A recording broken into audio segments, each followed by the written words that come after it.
बाबा तुम्हाला आठवतंय, 4थीत असताना स्कूलमध्ये टीचरनी एसे लिहायला सांगितलं होतं. माझी आई.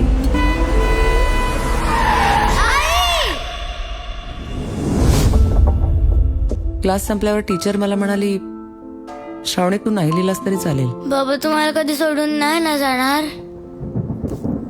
नाही बाळा, मी कधीच तुला सोडून नाही जाणार. आय सेड नो, मी लिहिणार. प्रॉमिस? प्रॉमिस. आणि मी लिहिला, फक्त तुम्हाला डोळ्यासमोर ठेव.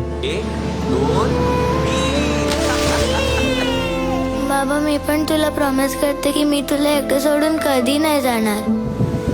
4था महिना चालू आहे तुझा. ही 3री आणि कदाचित शेवटची संधी आहे आई होण्याची. प्लीज US ला लवकरात लवकर परत जा. Stay away from the pills, कळलं? ताईचं इतकं रेस्टलेस असणं तिच्यासाठी ठीक नाहीये आता.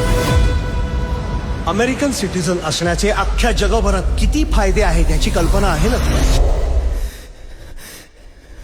तू आत्ताच्या आत्ता परत यायला हवंस, संपला विषय.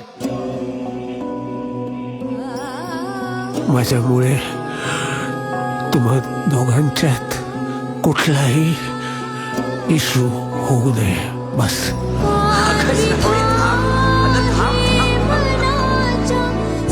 सगळ्याच गोष्टी आपल्या मनासारख्या नाही होत ग.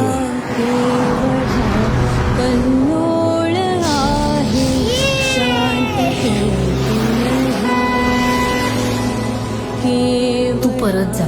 आणि हे बघ, ही फक्त माझी नाही ना, सगळ्यांची इच्छा. आणि माझ्या इच्छेचं काय? आता मुलगी म्हणून कुठे कमी पडले का ग मी? नाही ग श्रावू, कधी कधी वेळच अशी येते की मनाविरुद्ध निर्णय घ्यावे लागतात.